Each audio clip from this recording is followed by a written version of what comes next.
Yeah, okay, welcome everyone. My name's Joanne Harris. I'm a London bus driver, as you probably gathered by now, and Vice Chair of United Left.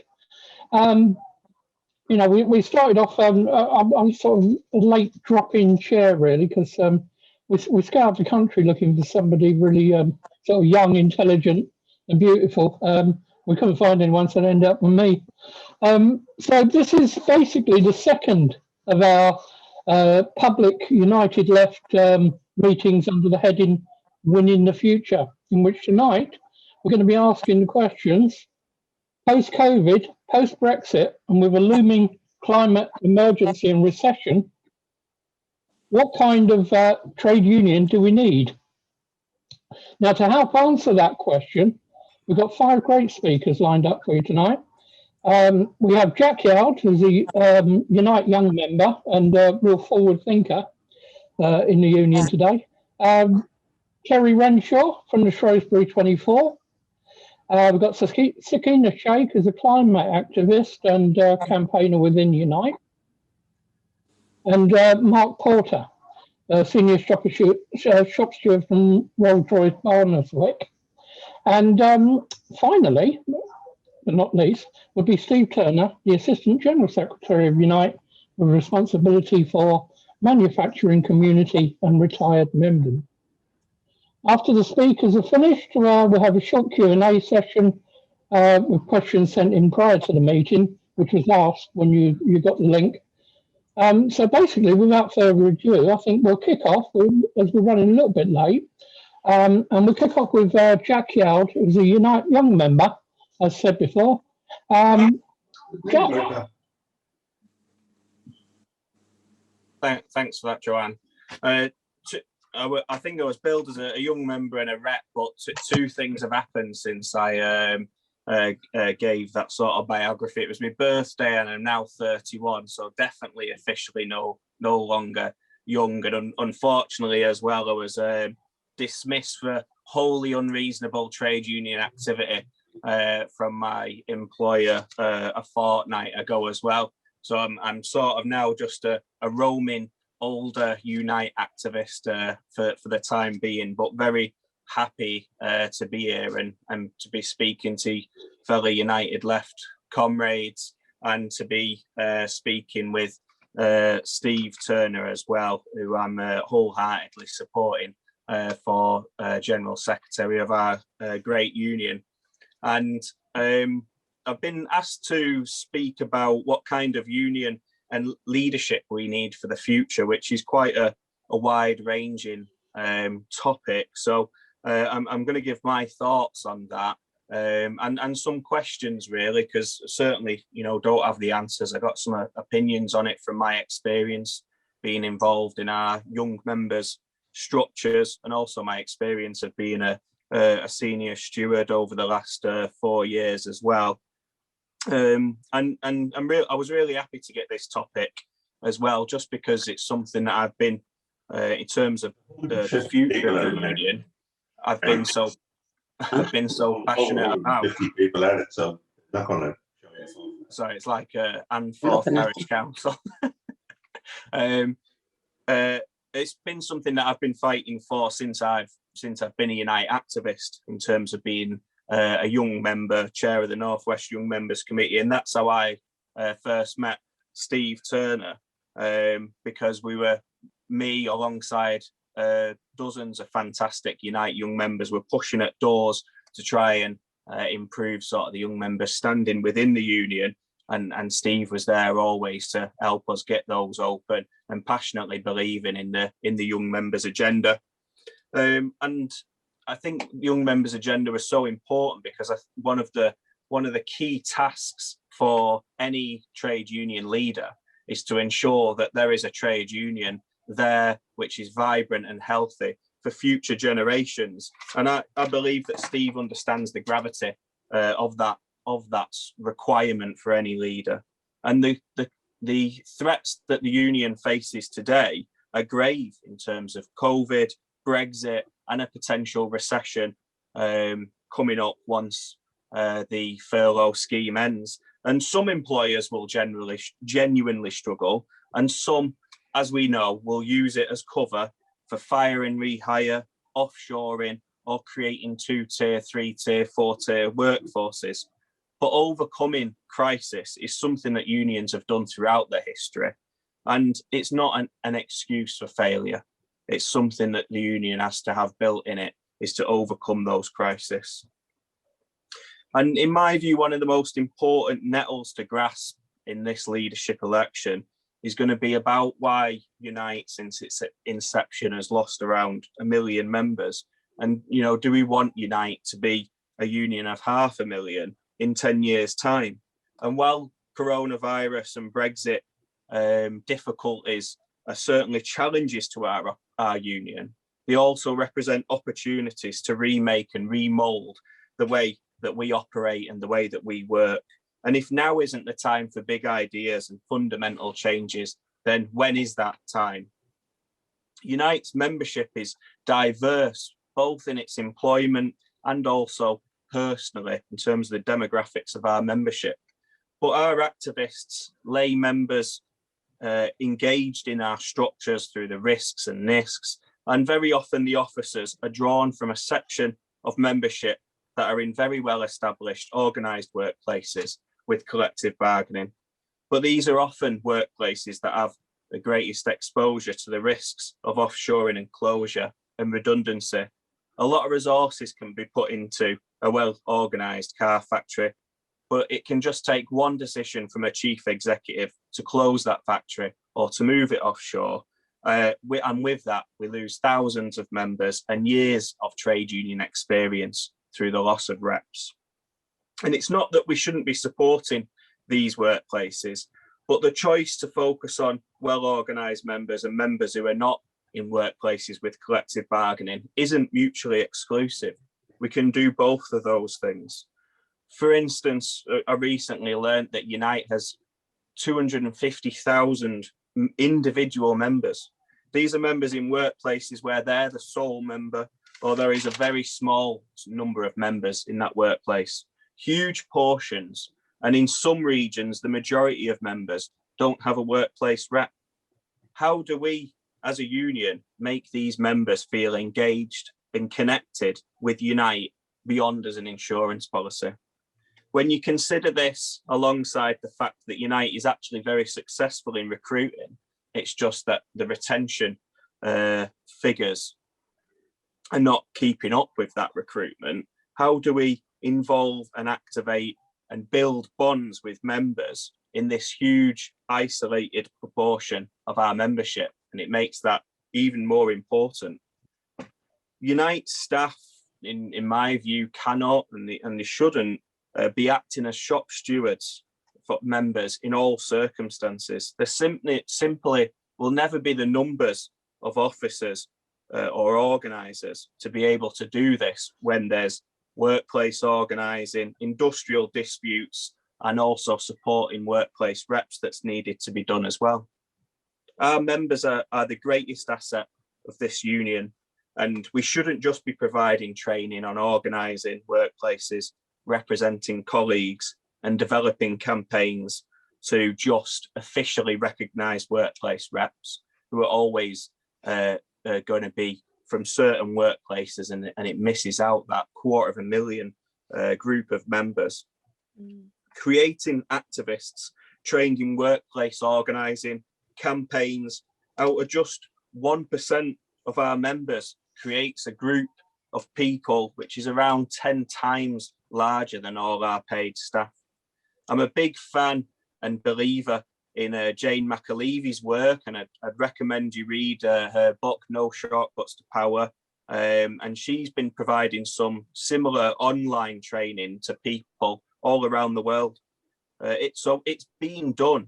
And now that we're in the age of Zoom, Unite has the opportunity to create something similar, but with more structure and within Unite as a union, providing that campaigning, organising training to whatever Unite members want it, so that they can go back to their workplaces, whether they're the only member or there's 100 members there, to be able to start recruiting and retaining those members. And for me, that's important because unions should be about empowering labour and not solely servicing. Unite members should be expected to be given the tools to organise their own workplaces rather than have Unite select random employers where we'll helicopter some staff in to try and recruit there.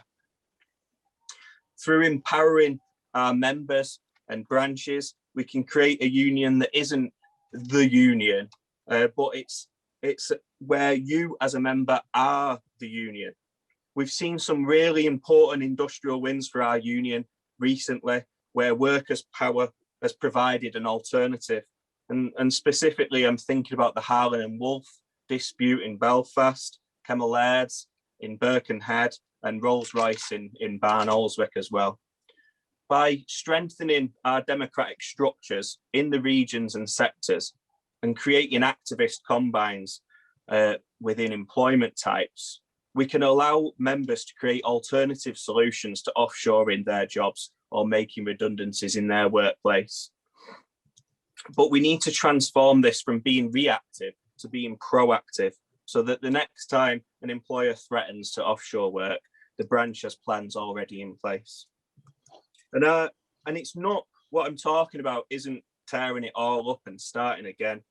Our union has got a proud and radical history inherited from the T&G and Amicus, and the recent history has created a radical Unite specific history for those of us like me who are Generation Unite rather than being associated with predecessor unions. And the next General Secretary must continue this radical trajectory. Industrially, we must be as radical as we are politically.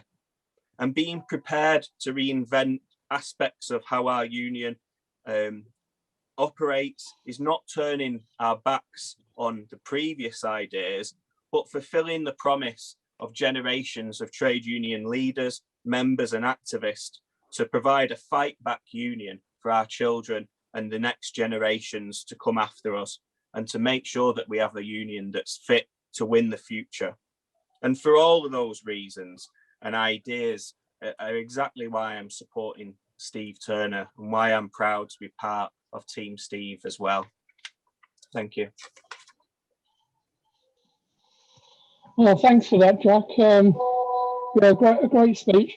Can everyone hear me okay? Yes. Yes? Okay, good. Yes. Because I'm having a few sound hassles at the moment. Great speech as ever, Jack. And I wish you luck for the future as well, and hearing about your job and everything. But we'll go on, and we'll come back to you later anyway. We're on the question thing. We'll speak later on that. Jumping ahead, I'm going to jump straight into the next speaker. It was Terry Renshaw from the Shrewsbury 24. And I'm sure we'll want to hear from him, hopefully, with some good news. You have to unmute, Terry. Yeah, that's it. We've done it now. Well, thanks very much. Could I just say what a privilege it is to follow a young lad? Jack said that he refers to himself as getting on a bit now at the age of 31. He's a young lad, excuse me, and it's good to see young people coming up in our union, in our organisation, because that's the future that we must have, is the youngsters coming forward. Coming back to the Shrewsbury 24 campaign, as most people will be aware, the campaign has been going now for 47 years. It started in 1972 with the first official building workers strike, which ended up in 24 getting arrested and put before the courts in Shrewsbury in 1973 and 1974, with some horrific jail sentences being given out. And when you think of Des Warren getting 3 years for going picketing, that's horrific. But we've campaigned as a 24 group to get those cases back into the Courts of Appeal. And that campaign was a success, because on the 3rd and 4th of February this year, we got back into the Courts of Appeal. We're still waiting for the verdict of that. I was hoping I could come on tonight and say to you, we've won, but I can't. I can only say I feel in my guts that we've won. But as far as giving the truth out, I can't say that. But we kept going throughout those years, and we kept going because we were together. We were in solidarity with each other. We hear that word so often, solidarity. What is solidarity? It's all going the same way.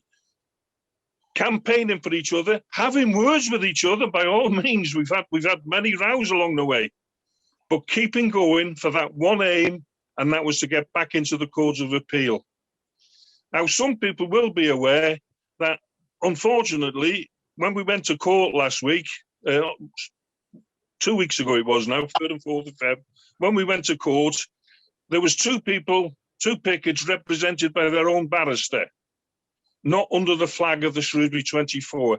If I could give an explanation on that, because I think it needs an honest explanation so everybody understands the situation. In 2017, the CCRC, that's the Criminal Cases Review Commission, knocked us back. They said, we don't see anything that we can refer back to the Court of Appeal. That was really a kick in the guts for us all. But the campaign team called all the pickets together at St David's Park in Ewlow in North Wales. And we had a meeting, and we were asked, did we want to go for a judicial review of the decision of the CCRC? And that's something we had to consider. And what happened at that meeting, the pickets stayed in the room to consider it while the campaign team left the room. They left the room because they said it was only fair that the pickets should consider that themselves amongst themselves. During that consideration, two pickets said, we're not going to go any further with this, and we want to withdraw from it, and we want our names withdrawn from it. We begged them not to. The rest of the pickets, we begged, there were 8 of us there left. We begged them not to, but they still chose to withdraw from the campaign. The other 8, we didn't give up. We chose to go forward to a judicial review. Unite the Union were excellent. They said, we will provide a majority of any money should it be needed for that campaign for a judicial review. Other unions give us the same promise.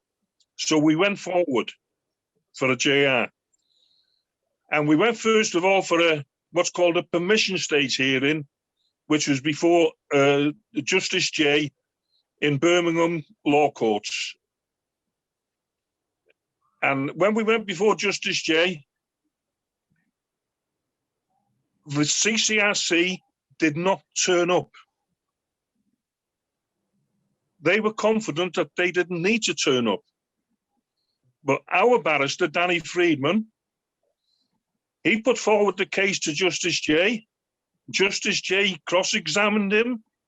He was on his feet all day, putting the case forward. And at the end of the day, Justice J said, this deserves to go back to the Court of Appeal. And to that end, I'm going to refer it now for a hearing. And that hearing was held again in Birmingham in April 2019. The case was heard before Lord Justice Flo and Justice Susanna Carr. Again, our barrister, Danny Friedman, rose to his feet at 10 o'clock, and he was putting the case forward on our behalf of why it should go back to the Court of Appeal. Having been on his feet, and I can remember the time because the clock was in the room, the barrister for the CCRC stood up, rose to his feet, and he said, and this was 10 to 12, he said, could I ask for a short break? And I wondered what I was trying to think, why did he want a break so quickly? Perhaps he just wanted a natural break to go to the toilet. So Justice Flo said, I will allow a break until 12 o'clock. So that's 10 minutes. You can go out and then you can come back in. 12 o'clock when we went back in, the justice for the CCRC again rose to his feet and he said, we would like to withdraw the case. But having said that, we would like you, my lord, to refer the case back to us so that we can look at it again. And Justice Flo, he said, I'm a mind to give it back to you, but if I do give it back, I want it to be looked at by another commissioner and not the same people. And that's what he did. He passed it back to them. And it then took them still another 11 months. 11 months later, myself, Eileen Turnbull, Harry Chadwick, and Mark Turnbull, we went down to the CCRC in Birmingham and we confronted the CCRC. We said, why have you not come back with a decision? You've had it now for 11 months. 2 days later, they then made the announcement that they were referring it back to the Court of Appeal. But it took all that pressure that we put on them, because we were together, we put that pressure on them, and then they referred it back to the Court of Appeal, which was held, as I say, on the 3rd and the 4th of February. But when it went back, what happened was the CCRC referred it back to the Court of Appeal, and in doing so, said at that time that the other two pickets who had withdrawn their names could reapply to come back in, and any other pickets who wished to come back in could come back in. We got another 4 pickets, unfortunately deceased, but their families wanted their names going forward, and we had 12 names under the flag of the Shrewsbury 24, and there was 2 under a public law lawyer. And that's why there was the 2 cases. But it's gone back into the Court of Appeal after all this time. I would have to say we could not have done it without Eileen Turnbull. And I say quite clearly now, every union, every campaign needs an Eileen Turnbull. And as Steve Turner said, because again, congratulations, Steve, because the video you put out supporting us was a fantastic video, so good. Eileen's downloaded that now onto our website. So if anybody wants to see that video, go to the Shrewsbury 24 website and you can get the link to Steve Turner's video and see what Steve Turner had to say about Eileen Turnbull, about Harry Chadwick, about the campaign in general, because my thanks goes out to Steve for that. And it's people like Steve that keep this union going. But it's people like members that keep the union going. Jack said, our members are the greatest asset we have. Correct. You're quite correct on that, Jack. But also, I would add, our members are the greatest assets every employer has. Because without those members, without those workers, they wouldn't earn anything. And that's been seen now, over these last 12 months with this pandemic. That's been seen, the value of the worker as opposed to the value of a company. The worker is the person that produces everything. The employer is the person that takes off the profits and pays out to the shareholders. But without people like Steve Turner to keep that generation going and keep us driving forward, because what do we want? We want a union going forward, supporting its members, backing campaigns, giving us the support that we need when we need it. And the community unions, our community union is doing a fantastic job, because those people are out on their own, they're out on a limb. But the community unions are bringing them together.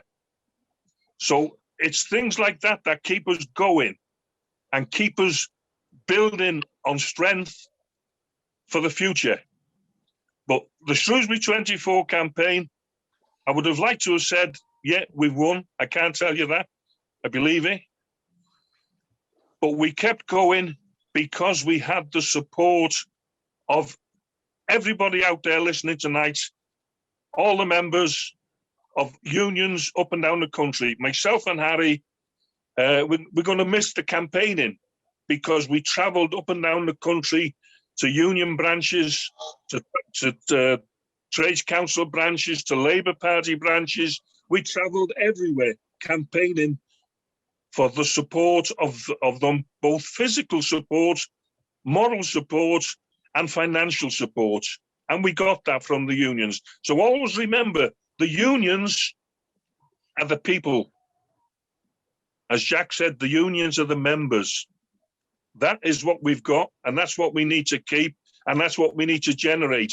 And Steve Turner, I believe, I met Steve a few years ago down in Cardiff.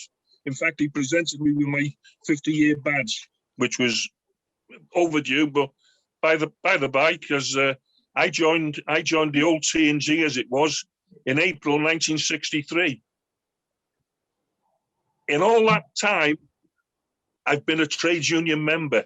I've been out of work, but I've never been out of a trades union. And I would urge everybody to be a member of an organisation, to be part of that organisation, to get involved in that organisation, and to move forward in that organisation. And Steve Turner, I believe, having met him, having talked to Steve, I believe Steve Turner is the man to drive this union forward. So thanks very much, and I'm ready for the questions after. Oh, what can I say? Thanks for that, Terry. Fantastic slice of political history there. Just in case anyone missed it, by the way, in the chat box, there's a link to the video as well that you spoke about, which everyone can see, which is on their website. Fantastic, Terry. Well done, mate. We are moving on, keeping the time going here. Next in line is Sakina. Sakina Sheik is a climate activist and campaigner within Unite, is here tonight to speak. Yes, hopefully. Yeah, Sakina. Hello. Thank you so much, Joanne. What incredible speeches to go after. It's a little bit unnerving actually to hear the incredible thinking and the rich history of what's happening in our union, both presently and historically, and I feel ever so intimidated to be speaking, so wish me luck. But firstly, a big thank you, Joanne, to stepping in to chair. You know, members like you are the absolute core foundation of the future and the present, so thank you very much for chairing this evening. Thank you to the team that's organised this event and has been organising these fantastic United Left rallies that are getting us excited and mobilised to win this campaign for Steve. But also particularly a big shout out, I guess, to so many people on this call. I always feel really privileged when I'm asked to speak at these because actually there's so many members, literally I could see the list of them on this call that have taught me so much that I take a lot of my knowledge and my learning from, especially in the union. And as a young member, I stand on your shoulders, and so I always feel like you know, much of what I'm saying is a kind of a reflection back to what I've been taught in this movement. So thank you to everyone on this call who's joined in to support it. And of course, in terms of speaking about the future of our union and the leadership a role that it should play, I mean, to put it in a sentence, to put it in a nutshell, you know, this union's leadership, the future of this union's leadership will be in the hands of Steve, and that's, I think, why we're again on this call tonight. That's why Joanne and Bronwyn are posting in the chat that members should, if you're not already a member of United Left, join up, because we are in difficult times, comrades, and I think we're at a place of multiple crises, and what we need now more than ever is the strength and the clarity of industrial and political leadership that comes under Steve, and Unite can really you know, take on that role. So for me, you know, already feeling you know, hugely inspired by what we've heard from Terry, and seeing the ferocity of the Shrewsbury's 24 in the way that they have spent decades fighting for justice, fighting for industrial justice. We stand on the shoulders of these giants. It is that kind of leadership that we need to cultivate. It is solidarity that we need to cultivate in order to stand shoulder to shoulder with them.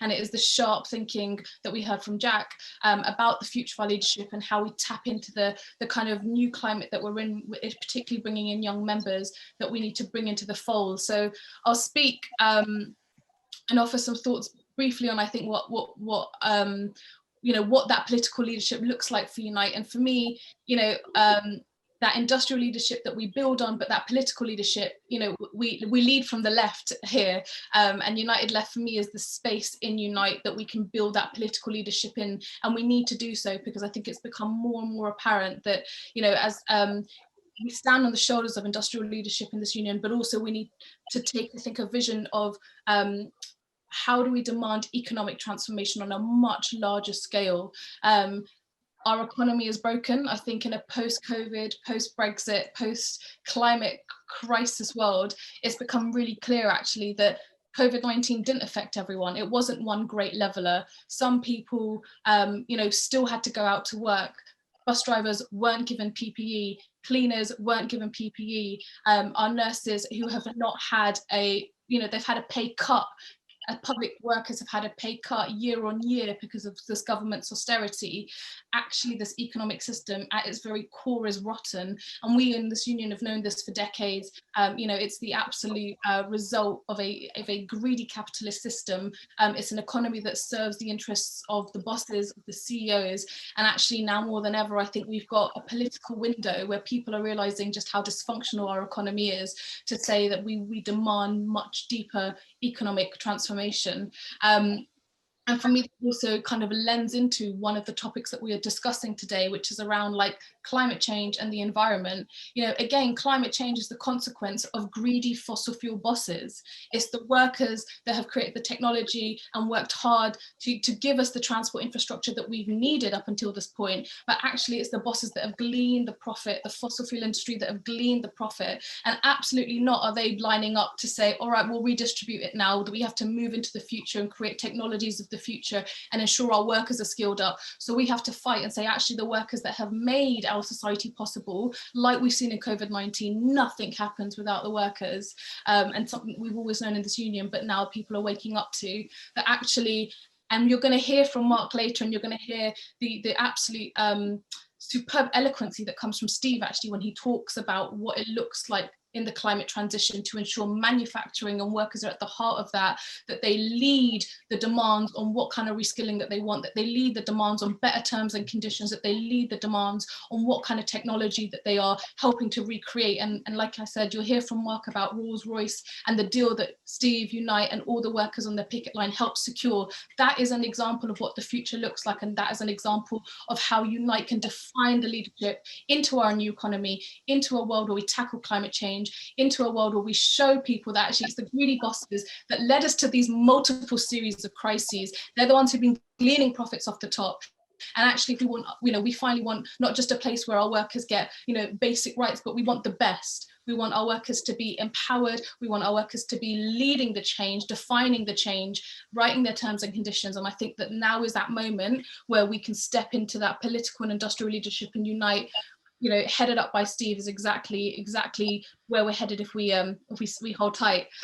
One thing I also wanted to add is, in terms of thinking about the political and industrial leadership of this union, the future, sometimes I have faith and sometimes I don't have faith in our political parties around, the way that they prioritize inequalities, BAME inequalities and the equality strand more broadly. And I do have faith in our union in ensuring that the equality strands are always protected.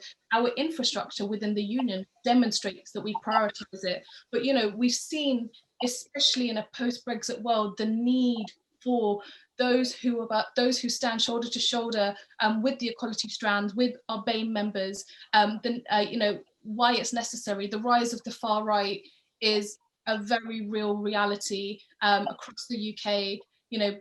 Brexit as a narrative has been hijacked by people, like Farage, like Katie Hopkins, who have, they've manipulated and benefited a narrative to spread hate.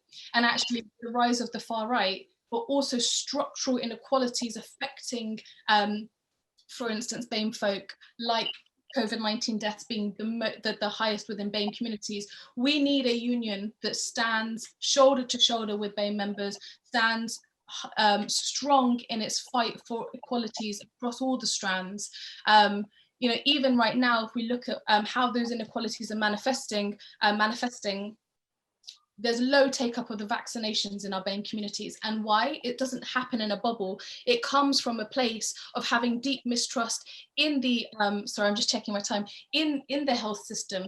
You know, a Black woman is 5 times more likely to die in childbirth than their counterparts. That figure isn't an accident. Inequalities are embedded in some of our healthcare systems, and actually that deep distrust exists within BAME communities, which is why we see low take-up in vaccinations for COVID-19. So how do we rebuild that trust? Well, for me, again, Unite and our union is uniquely placed to do that, because they have always stood shoulder to shoulder, and they've always been on the front line when it comes to fighting for equality. So that's something that I think has to be at the absolute core and continue to be at the absolute core of our union.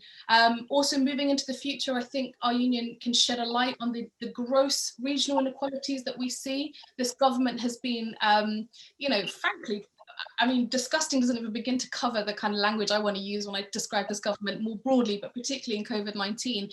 Like what we saw in Manchester, for instance, when we were talking about COVID recovery, you know, I'm also a local councillor in Lewisham, and they said to councils, spend what you need to spend in the COVID recovery. So we delivered food parcels. We made sure that people who lived on their own weren't isolated. Of course we did. We made sure people were connected up. And then when it came to saying, all right, now balance our books like you said you would, they said, actually, we won't be doing that. So councils that already had 10 years of austerity and, you know, having to make on average £20 million of cut a year, struggling to even provide the basic level of services, now looking on average, for instance, in Lucian, to 30 million budget in a hole in our budget. And I think that the way that we saw the government play different regions off each other, even in Manchester is the example I was using, local councils playing off each other, who gets a lot of money, is frankly disgusting. And it's the kind of narrative that has been used to perpetuate this economy, that there's not enough, that we move from a place of scarcity, we fight for the basic rights, we fight for the basic wage, and actually enough is enough. We demand a complete reconfiguration of our economy at its very core. It needs to be restructured so we can all feel and move from a place of abundance. And that's the kind of vision and the kind of future that I hope that we can see Unite move us into. And lastly, I'll end on this point because I've probably been going on a bit. And I think thanks, Joanne. And I think Jack and Kerry have already spoken to this, and even at our last event where Damien spoke about this, and I know that Mark and Steve will go on to talk about this being the absolute essence of the future of our union, which is solidarity. And we, you know, we as members, I'm by far, you know, preaching to the converted, and most of what I've learned about solidarity are from members on the call. But what I wanted to add on this particular point is, again, I think we've got a window of time where people have understood what that means in a way that they'd never realized before. 2,000 mutual aid groups across the country mean people understand what it means to be in solidarity. People understand the power of, you know, being your neighbor and your brother and your sister's keeper. And actually that sometimes it's people in our local community that have the knowledge and the skills and the reach to do that solidarity, to go beyond survival and to go towards thriving. Our happiness is your happiness, other people's happiness is our happiness. So I think there's a window right now that we should tap into, and, you know, build on the mutual aid networks that we've had locally, but also, and this will be my final point, is young people. And again, Jack has already spoken about this, and I think we've been speaking about this at our last couple of events, but, you know, with the gig economy, with casualised labour, how do we make sure our union stays relevant to young people? How do we also ensure that many young people who have recently been made redundant or lost their jobs, who might want to enter into Unite Community, what role does that Unite Community play in our union, and how can we ensure that that's a home that brings our young members in, allows them to become activists, and then hopefully become, you know, shop stewards and reps, and be part of the future of our union. So, comrades, take a deep breath and say, you know, there's a lot going on, multiple crises, COVID, Brexit, climate, economic breakdown, but also in times of crisis come the opportunity for people to want radical change because they finally had a glimmer into how broken the system is. And I think that Unite can be that leadership in offering the solutions and offering the visions. So please join United Left in building this future with us. Let's get behind Steve, get him elected, and win the future together. Thanks very much. Well, fantastic, Sakina. Thank you very much. I'll tell you something. I don't know about you lot, but I'm so impressed so far with this. You know, the speaker's been absolutely superb, and I couldn't agree more with her that everyone should immediately after this join United Left, because we need you. The movement only gets stronger by everyone joining and pulling together. I'm moving on because we are rolling on now. Mark Poulter, Senior Shop Steward from Rolls-Royce Barnoldswick, is going to fill us in on what's been going on up there, including the whole community, as far as I can see what's gone on. Mark, are you there? You have to unmute yourself. Hey. Yeah, I have done. Thanks, John, and thanks for the opportunity to speak. Before I get into it, I want to say a big shout out to Ross Quinn, who's on this call, because he stood on that picket line for 9 weeks with us, come wind, rain or snow, because actually there was no shine. For those of you that know Lancashire, that's all we get, wind, rain or snow. And actually I know we're going to talk about some of the green agenda, but we'd have been thankful for some climate change and some global warming in them 9 weeks, I can assure you. It was bloody freezing, so a big shout out to Ross Quinn for that. Terry just touched on a point that you made, urging everyone to join the union. I couldn't agree with you more. It was only through the fact that we had solidarity with our national TU and our colleagues across the whole of Rolls-Royce that we were managed to secure the deal that we did secure that saved our jobs. Because as many on this call will know from the campaign, because I know United Left did promote some of our videos and followed some of it on social media. If we'd have been stood alone out there, as much as we were making an impact, we were one faction, we were stood alone. And it was only the support that we got from our national colleagues within Rolls-Royce that helped achieve that. Of course, the first instance, it was down to our members at Barnoldswick to stand up and be counted at that point in time, but it did need the collective effort and the solidarity of everyone to get the deal over the line. There's no doubt some of you will have seen the MOU that we did sign. It's just the start of it. There is still work to be done, which I'm sure Steve will acknowledge as he goes through this. And Steve will be involved in that going forward with his discussions with government and actually with his review periods with our CEO, Warren East, to make sure that Rolls-Royce come good on the commitments that he's made within this MOU and the commitments that he's made to Steve within those discussions that he had. As many have probably no doubt known, this is a deal that will allow for a transition to a different set of work in the future. It's about setting up a centre of excellence to transition training for the next generation of engineers in advanced digital manufacturing. It's to look at training up the next generation of engineers in small modular reactors in there, and climate change, green energy related manufacturing, including jet zero, carbon capture and storage, utilisation and synthetic fuels. And if you actually look at, and I'm sure Steve will touch on this later, but if you actually look at the government's 10-point plan in there, what's actually included within our MOU that I've just mentioned there is actually covered by point 2, point 3, point 6, point 7 and point 8 of that 10-point plan in there that the government's published. So whilst I've said there is a lot of work to do now to get into the next generation of setting up the task force to help secure the funding and help the transition over for our membership to ensure that we not only secure beyond the 10 years, the 350 jobs, but also provide the opportunity for young people to get into green technology, manufacturing, and have decent apprenticeships and decent jobs, because it is the young people that have suffered most from the unemployment of this pandemic, as the statistics will show. As I've said to many of my workforce on many occasions and on many of these Zoom calls and events that I've held, we are only the custodians of these jobs. It's incumbent on all of us to pass them on to the next generation. And I think that's where Unite plays a big part in some of this stuff. Whilst we've got to fight for the jobs now, we've also got to ensure that these jobs are there for the future, for the next generation. We heard from Jack earlier about from the young members' point of view. Really feel for many of the young members coming into the workplace now.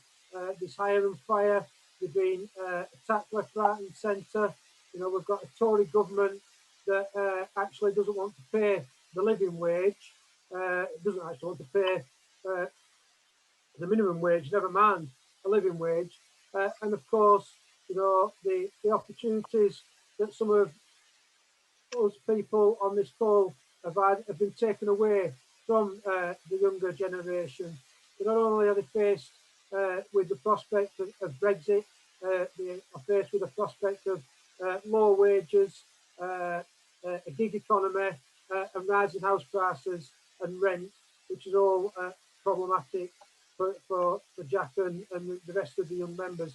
And so I therefore think it's incumbent on us to protect these jobs and protect the terms and conditions and try and stop the fire and rehire that's going on at the likes of British Airways and the like that's going on at British Gas and many others. Because if they get away with that and continue to get away with it, then I really feel for the younger generation about what jobs they're going to have.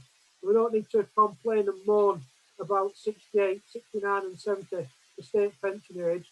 Some of our young people are going to have to work till they drop to be able to pay for the things that they need to. So I'm conscious of time and I will leave it there. So thanks. Thank you very much, Mark. Yeah, it's great insight into what's going on up there. Fire and rehire, we all know as well. It's even attacking us in the buses, you know, go northwest up in Manchester, attempting to steal £2,500 a year off their drivers, as well as cut their sick pay and conditions. Absolutely appalling. We've got to do everything we can to stop fire and rehire as well. Yeah. Now we are heading towards our last speaker, and our last speaker doesn't need a lot of introduction, although I'm going to give him one. Steve Turner, the Assistant General Secretary of Unite, with responsibility for manufacturing, community and retired members. He is also United Left's selected candidate for General Secretary when the actual election is called. And he's also a fantastic leader and motivator of people, and just the sort of person we need as a General Secretary right now to get our union going. So without further ado, Steve Turner. You're muted, Steve. You have a mute on.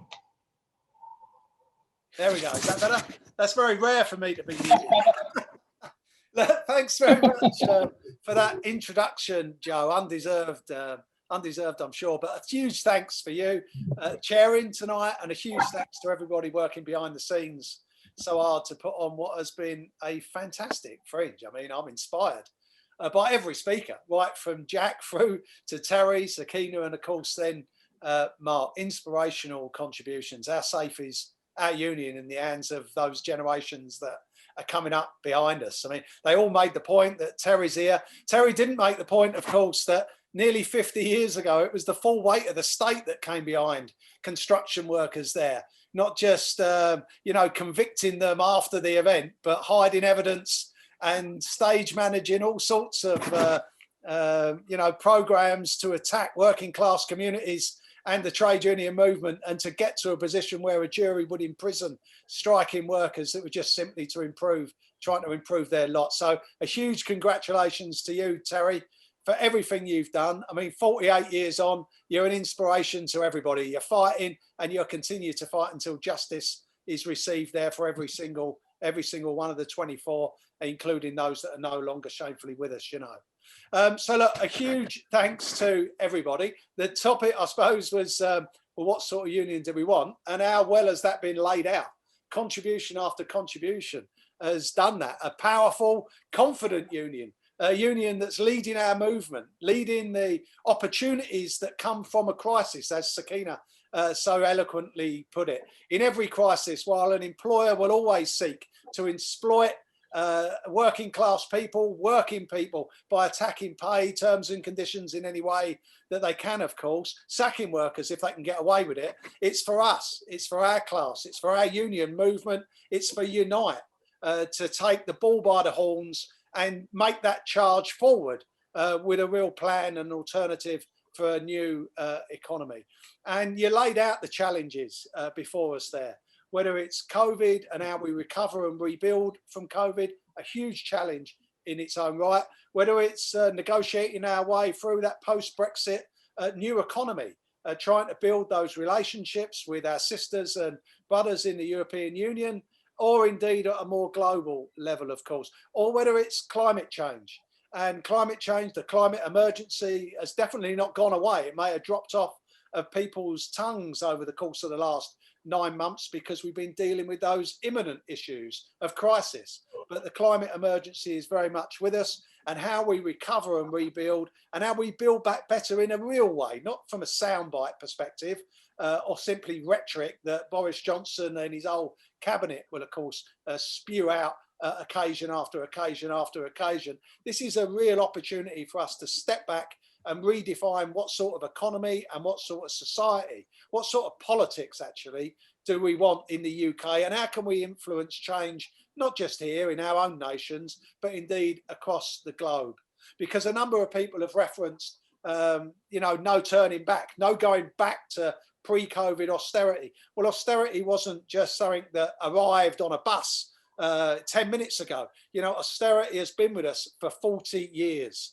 That neoliberal attack on our communities, on the public purse, on running down our public services, privatising, outsourcing, defunding local authorities, our service provision, put us into a position when COVID hit us, of course, we were in a very, very difficult place.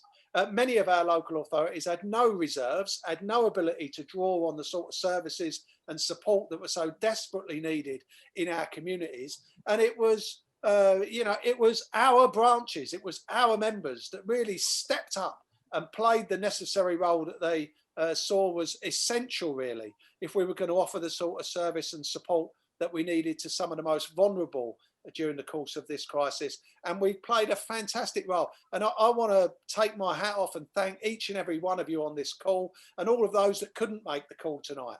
Our shop stewards, our members, our health and safety reps, who have been the unsung heroes in so many ways, providing for safe workplaces, new control measures put in place to ensure that right through the pandemic, if we weren't working from home or we weren't furloughed, and 11 million people were furloughed during the course of the pandemic, many millions of working people worked all the way through.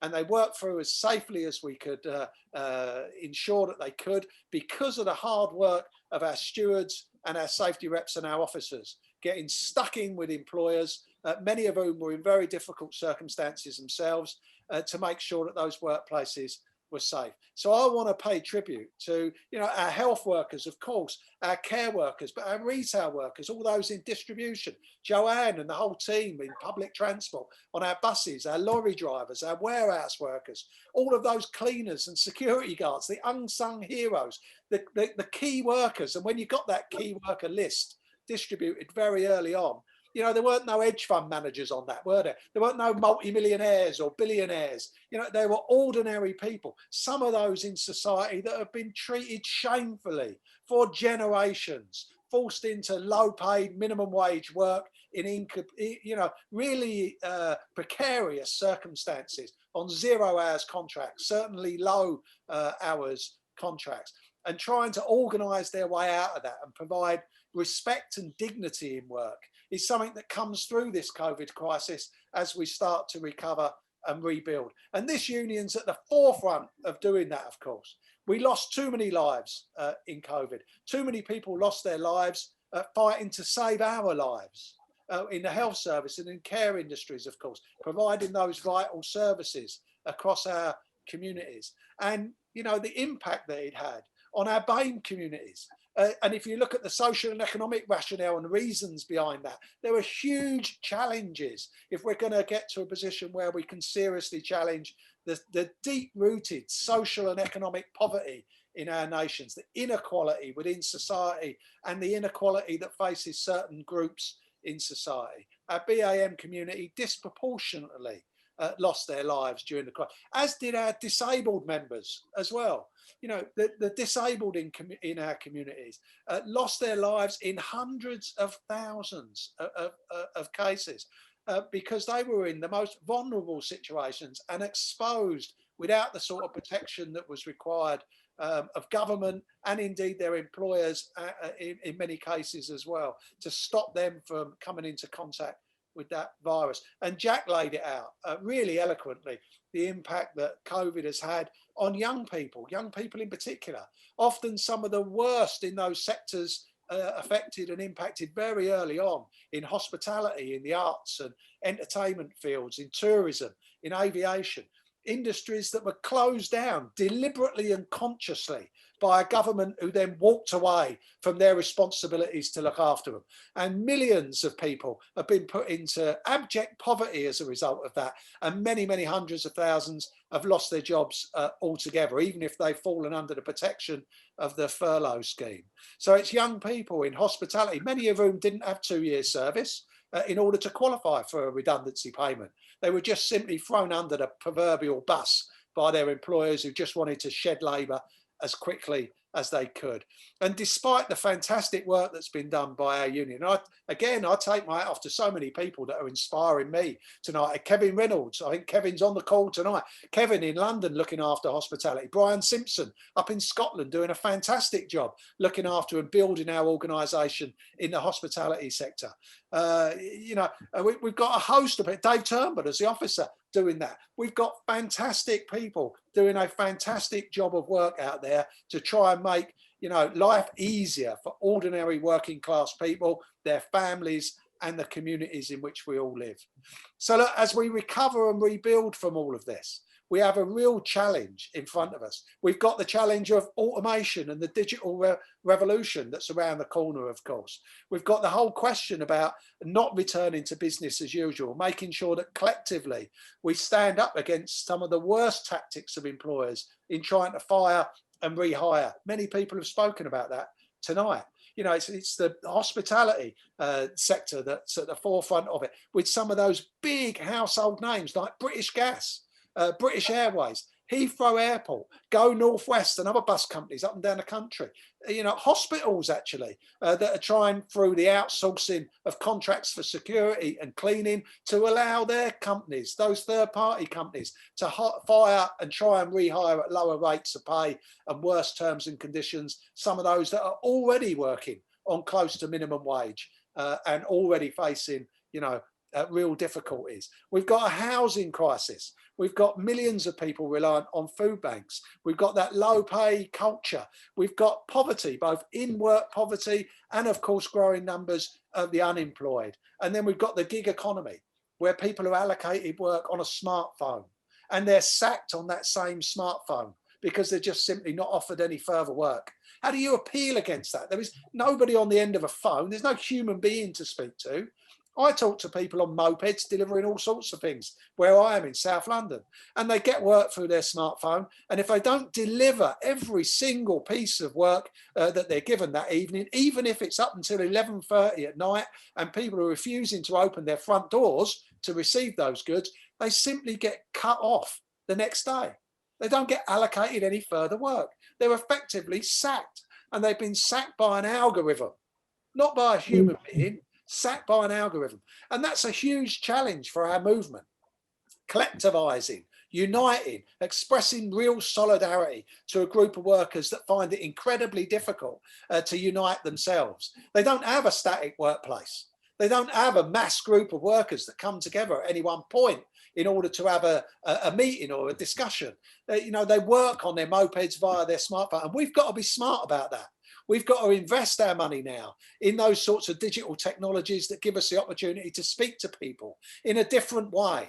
We've got to empower our branches, as other people have said, and resource our branches to be more engaged in the fight to grow our union, and not just to think inwardly about our own workplaces, but to think externally about the community that surrounds us and how we can use our knowledge, our experience, the power that we hold in and our values to export trade unionism beyond the factory gates or the office door. And that's hugely important for us. But so many of these challenges are political challenges. You know, the Green New Deal, furlough. Yeah, we negotiated furlough. Don't let anybody kid you that the Tories just put the furlough scheme on the table. That never happened. We sat around that table and we argued hard to find the solution to growing poverty and mass unemployment. And furlough ended up being that solution. The uplift to universal credit, the £20 uplift that we're now fighting to get extended beyond the April of this year, and to get it extended to those legacy benefit claimants as well that were excluded when the government first introduced it. Well, again, you know, we fought for that, and for all of those people that fell through the cracks. And there were loads, there were hundreds of thousands of people fell through the cracks of the furlough scheme. And we've spent day after day after day trying to close those loopholes that employers have found not to put people on furlough. We've tried to make it a right for employees rather than something that is the choice of an employer. We've tried to do lots of things, and right now we're in discussions with the Treasury and Number 10, the Prime Minister directly, to try to get that furlough scheme extended beyond April to the end of the year, and further than that, to support sectors that won't be getting back to any sort of normality very early. So there's a huge job of work to do. But if you want to be in the room and you want to be sitting around the table, you've got to be respected. And that's what we are as a union. You know, we have a voice, and we're in those discussions because they respect us and they respect the argument and the voice that we bring to that table, whether that's our shadow cabinet team or whether that's government. And that's really important for us, because it's no good standing outside throwing bricks in. You've got to be in the meeting. You've got to be having the discussion. You've got to be having that argument and laying out the case for furlough extension, for industrial support, for a proper transition that put workers and our communities at the heart of that Green New Deal. You know, Sakina is the advocate of the Green New Deal. I don't think there's a union more engaged in that than Unite. And I'm at the forefront of doing that. And I'm very, very proud to do that, because I see the opportunities from a Green New Deal to create over 1 million new jobs, but also to protect our jobs. The Barnoldswick dispute that Mark so eloquently just spoke about, you know, that was a victory. Of course, that was a victory based on our values and the solidarity of a community coming together, not just in Rolls-Royce, but the external community that saw a value for keeping that plant in that location, and the work, the jobs that it provided, and the hope and opportunity it gave to next coming generations of young people wanting a decent job, well paid, secure, unionised jobs, going into a proper apprenticeship and learning the skills that won't just resolve today's problems, but will find the solutions to the challenges we haven't even heard of yet. And there'll be those engineers, those designers, those researchers, you know, and that's what was so important about the victory there. The training school that gives hope and opportunity to coming generations on green tech. The fact that we secured manufacturing for at least the next 10 years. The fact that we've got new manufacturing product coming in to that plant, new green technologies coming into that plant. It was because we understood the challenges of the climate emergency that we were able to have them discussions with the company and convince them to diversify at Barnoldswick. It's where we find the product from. And that was the beauty of Barnoldswick. Of course, it's a victory for today. It's a fantastic tribute to the solidarity of working class people and our communities. But it's also a victory for the Green New Deal. As Mark said, there were 3, 4, 5 elements of the Tory 10-point plan that we've already delivered in that deal. And we'll continue to deliver that in deals up and down the country.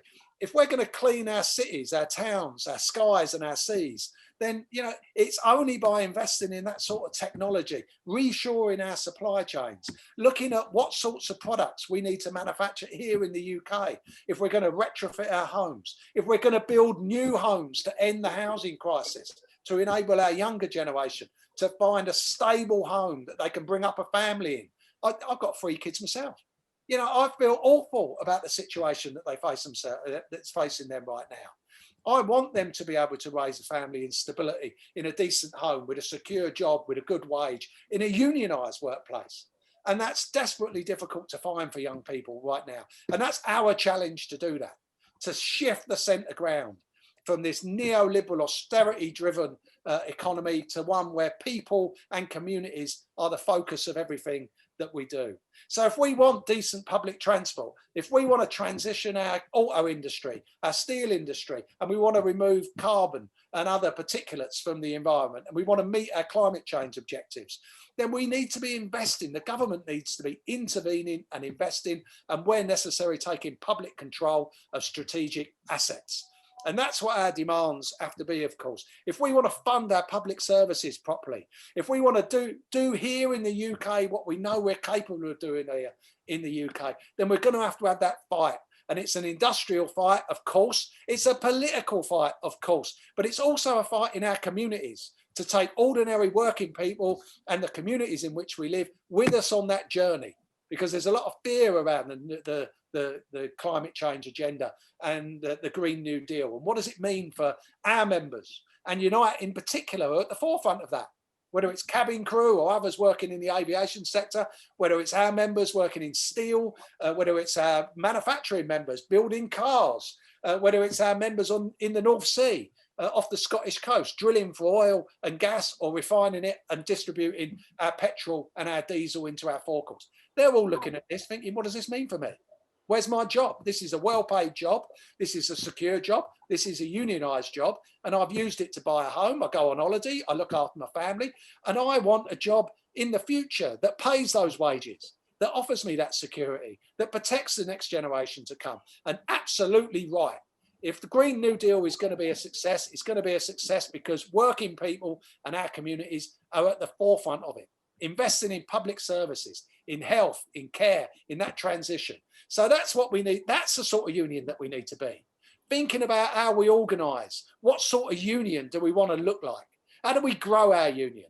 How do we develop those sectors like hospitality, like digital, like care, those difficult sectors that are never too difficult? Never, don't tell me it's too difficult to organise some of the digital workers. I go back to learning the lessons of history. Terry gave you one on the building sites in the 1970s. Well, we can go back to the 1880s and think about dock workers that literally fought. They fought for a tally that was thrown out there by the governor, a series of, and you literally had to have hand-to-hand fights to win that tally. And if you got a tally, you got a day's work. Out of that poverty, out of that misery, we built our movement.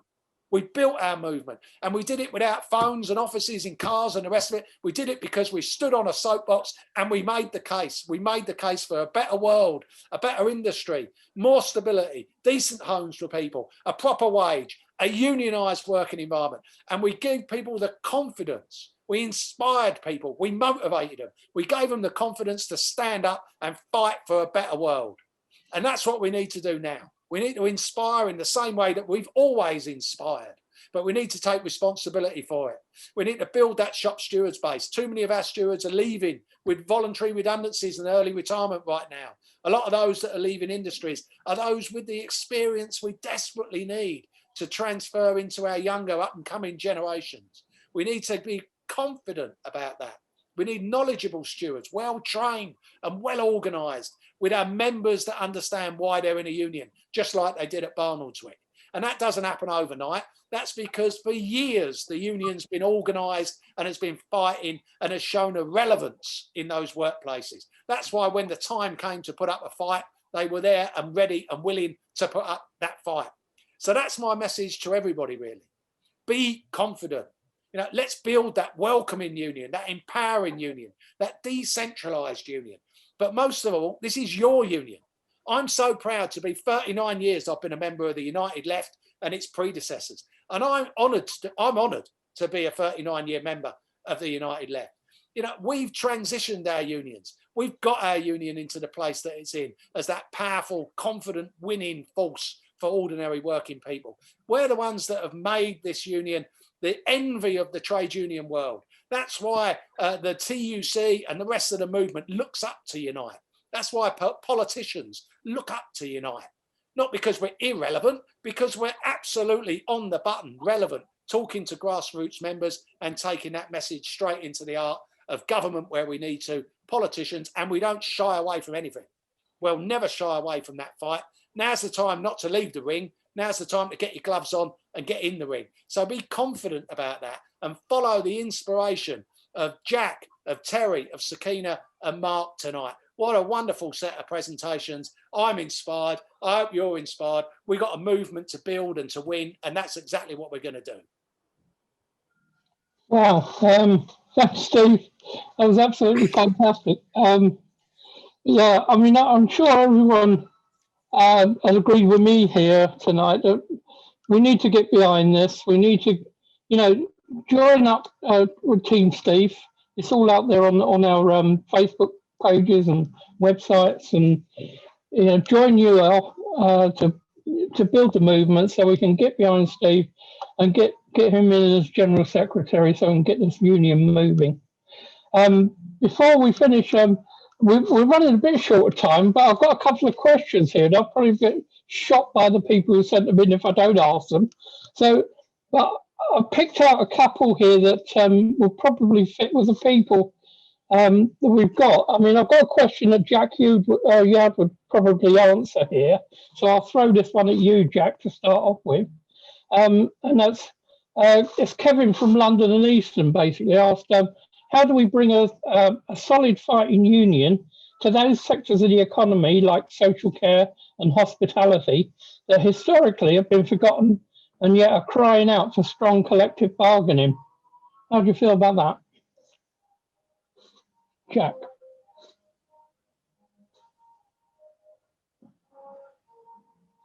Just unmute. Sorry, it wouldn't let me unmute myself. Yes, I'll be brief. I mean, I touched on it a little bit in terms of making sure that our structures are agile enough to allow people to take part in the union and become involved in it and have that strong association, and also to meet other representatives as well. So if you're talking about the hospitality sector, a lot of those workplaces won't, you won't have facilities time. You might, if you're the only member there, you can't become a rep. How do you then start to participate in the union structures? One of the great things that we've got is the young members structure, in that you don't have to be a workplace rep to be able to start to take part in that. But obviously that's not going to cover every single member. And there is, Steve touched on it, there is great work being done on this situation with Brian Simpson in Scotland, Neil Moore in Ireland as well, in terms of trying to organise hospitality workers, identifying who the activists are, supporting them, building collective grievances, finding, widely deeply felt issues, and organising around them. And, you can see it on sort of the Unite Hospitality's great social media work in terms of the great collective organising that they're doing there. It's not just supporting individual members, it's building union power in workplaces that sort of not traditionally workplaces where Unite has operated, but they're working people who deserve and need a union to be able to support them. And often you'll find that a lot of these workers will eventually sort of leave those sectors, especially if they're sort of younger. They might be there while they're at uni, or whilst they're trying to waiting for a career, as it were, to come up. And then if you've been able to train and not just train them in sort of the skills, but train them in the culture of the union, when they enter their next workplace, they're already there and set up.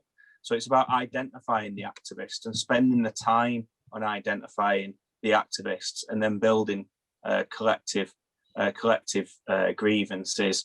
And like, we're already doing great work in Scotland and in Ireland, and I think we can take a lot of learning points from there. Thanks. Thank you, Jack. Well done. And as I say, we are running a bit short of time, so I've got a large question here that I think would best suit Terry and Steve. And I think because we are running short of time, we'll get Terry to answer this question first, and then we'll end up with Steve to give his answer to it and to sort of round up his thoughts on the meeting and where he wants to go. So here's the question. It's a bit of a novel, so hold on. This is from Hugh in Scotland, and he asks, are Unite's democratic structures fit for purpose? For instance, the vast majority of bricklayers and many other construction trades are bogus self-employed and so cannot become workplace reps. This means that a high proportion of construction workers are blocked from participation in the union's democratic structures. It means that construction sector committees are dominated by either local authority DLOs or big civil engineering projects such as Hinkley Point or Crossrail, and so are unrepresentative of the industry as a whole. The rules that work fairly well in the automotive sector, for example, do not work in construction or a number of other sectors. How can the union's democratic structures be made more representative of the atomised workforces of today? Over to you, Terry. Thanks, Joe. I think what Hugh's putting there is a problem we've had for so long in the construction industry. The construction industry is a nomadic industry. And what we've tended to get over the years, and certainly when we went on strike in 1972, it was the campaign was to kill the lump, as we called it. The lump is the so-called self-employed within the construction industry. These people are not self-employed, but I would tend to agree with you in the first part of his questions that the way we do it within Unite is not coping or not making allowances for these people in these other parts of the industry, of the construction industry, where they are forced onto self-employment. They're not truly self-employed.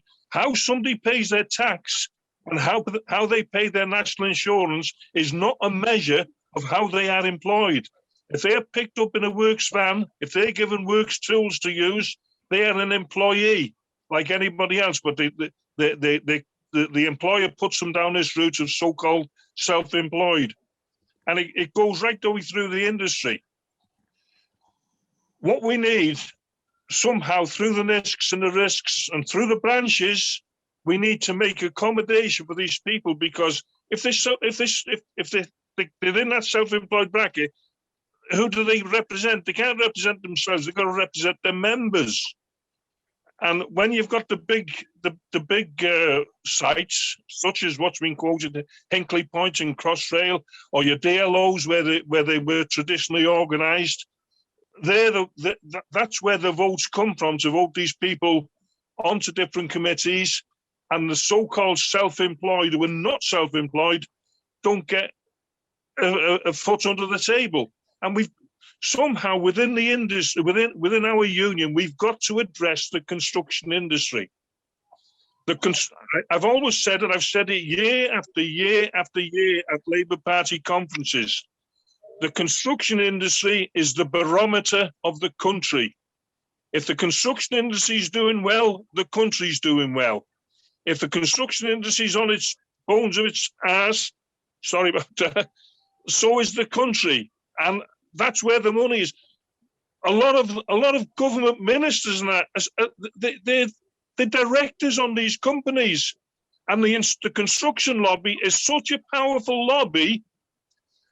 The industry has worked all the way through this pandemic, all the way through. Not essential work.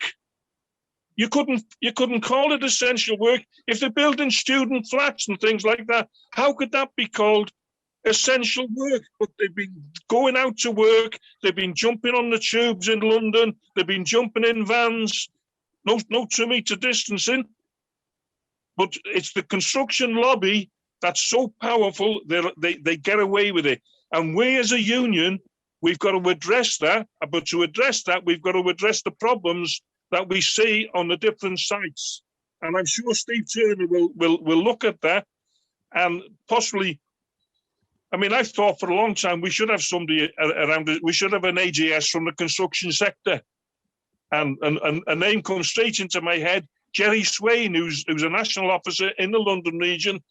Good lad, Jerry. Worked with him over the years throughout UCAT. He's a lad, he's a thinker, he's a doer, and he gets in and he gets stuck in. But things like that we've got to think about. But we must accommodate these so-called bogus self-employed. They are not self-employed, and we've got to argue that one as voraciously as we can. We've got to argue that those people are not self-employed, and they must be brought in to the industry properly as a proper worker, as a proper employee with proper terms and conditions.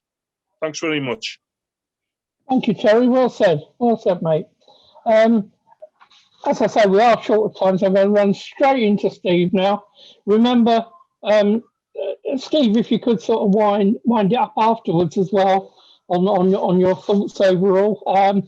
But obviously, we want to get as many people involved in this as well to watch out for Team Steve and join up there. Steve, over to you. Same question. Right, thanks, Joe. Wind up. I've been wound up for years. I don't know if I'm ever gonna wind down. But look, Terry outlined this more eloquently than I ever could. You know, the whole question about construction and where construction fits in terms of an organised structure, given the propensity to force people into self-employment when they're not self-employed, they should be employees. Absolutely right. Whether it's bogus self-employment or whether it's PAYE companies or whatever the mechanism might be, workers are workers and they ought to have every right that any other worker's got, and they ought to be treated as employees in the same way as anybody else should. I remember in the 1980s, was I was unemployed, and we still had that same fight against lump labour from the 1970s. We've had all the way through. And I remember queuing when I was unemployed, queuing outside a pub at the Old Kent Road, top of the Old Kent Road in South London, waiting for a day's work. And a van used to come along at 6 o'clock in the morning, and if they wanted workers, they say you and you got a day's work. And that's the reality of that industry then, and now it's a reality of the industry still today. And I still see groups of workers standing on street corners waiting for that van to come along that might just offer them one day's labouring or one day's work on a site somewhere at minimum wage. And people are so desperate. Skilled people are so desperate that, of course, they'll take anything that they can take in terms of trying to stop the poverty of eviction or put food on the table for their kids. And it's shameful that in the 5th richest nation on our planet, we allow people to operate in that way. We can't feed our people. We can't home our people. We treat people in the way that we do. It's disgraceful. It's shameful. It's completely unacceptable. And this union will do everything that it can to stop it. So I completely agree with you, Terry, and we'll do whatever we can. In terms of structures, I don't think our structures ever fit for purpose. I'm not sure that they ever are. It's not just construction. How do we bring people in that haven't got paid release from their employers? How do we bring people into the taxi trade that are self-employed, as well as those that are being forced into it in construction? How are we going to bring digital workers into our structure?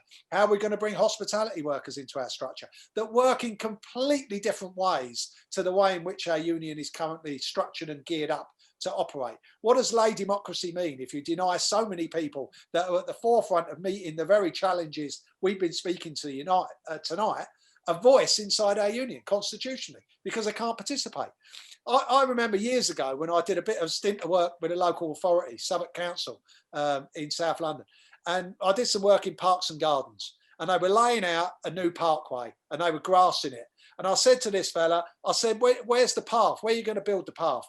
And he said, never build a path on a fresh breed of grass. He said, leave it, let people find their own way through, and then build the path where the tracks are. Because they're going to walk in that direction, whether you put a path somewhere or not. That's the direction that they're going to take. And that's the way I treat structures in our union. You can't put a square peg in a round hole. So you've got to think flexibly about how do we best engage with ordinary working people to give them a voice inside our union. And if it's not in our constitutional structures and they can't access our constitutional structure, then there's something wrong with our structures. And we have to go back to the drawing board and find a way of democratising our union. So I'm a great believer in that, Terry. And, you know, I see that as part of a plan to grow our union in sectors that don't work in the typical way that organised trade unionists traditionally would work. So spot on, mate. I'm with you. Just in terms of, I know the time's ticking on, so I just sum up. I just want to thank every speaker tonight. Fantastic contributions. You know, I always say that I learn something every day. And I've learned an awful lot tonight just from the contributions that have been made by colleagues and, of course, the questions that have been put, because they get you thinking about what sort of union do we actually want to be. And in a practical way, how do we resolve some of these difficulties? And none of them are easy. But together, collectively, I know that we will find the answers. And that's what I've always brought to my candidature as General Secretary. I'm not an individual. I'm a collective animal. I'm part of a team and I'm building a team. And you're all part of this team. So if you're not signed up to Team Steve, sign up. If you like what you heard tonight, sign up to Team Steve. If you're not a member of the United Left, join the United Left. It's a powerful voice inside our union that puts lay members at the heart of directing our union. It's not just about turning up at a conference and making decisions on motions that are already there. It's about designing those motions in the first instance. It's about completely transforming the way in which our union works. And it's only the left, the organised left in the United Left, that are going to be in a position to be able to do that. It's that forum like tonight and all those other meetings that take place at a regional level and inside our sectors that we get the ideas, we get empowered, we get inspired and motivated to make the sort of changes that we know that we need to make. So get involved in the United Left. By all means, get involved in my team. Fantastic if you can do that. But most importantly, get involved in your union. Get involved in your union. So people have said it all night. It's your union. It's your union. Don't just join a union expecting someone to come over the hill and resolve your difficulty. Join your union because you own it. Because you want to build an organisation you can be proud of, an organisation that's confident, an organisation that's well organised, an organisation that an employer will think twice about trying to fire or rehire or attack your terms and conditions or undermining a collective bargaining agreement. You want to be part of a union that you own. And if you want to do that, don't leave it to somebody else. Never leave it to someone else. Always pick up the mantle and go running for what's better. And I'm so proud that we can empower our people to demand better, and to demand better in a way in which, you know, I just wish so many others would demand it. We're at the forefront of our movement.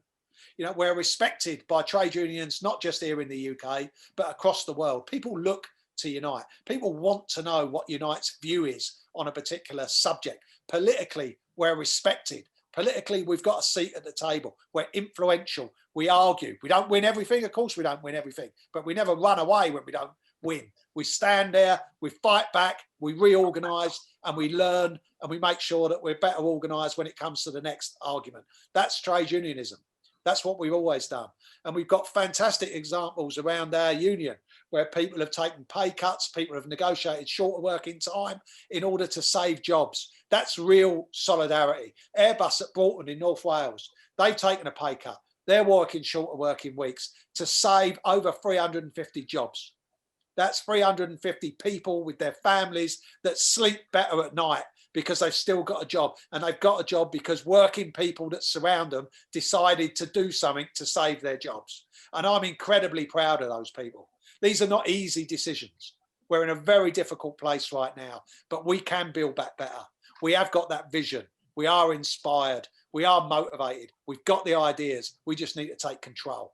And that's what we can do for organisations like the United Left. And that's the platform I'm standing on. So make sure that you get your ideas on. Get your ideas onto the chat tonight. Get your ideas into the United Left. Get your ideas into Team Steve.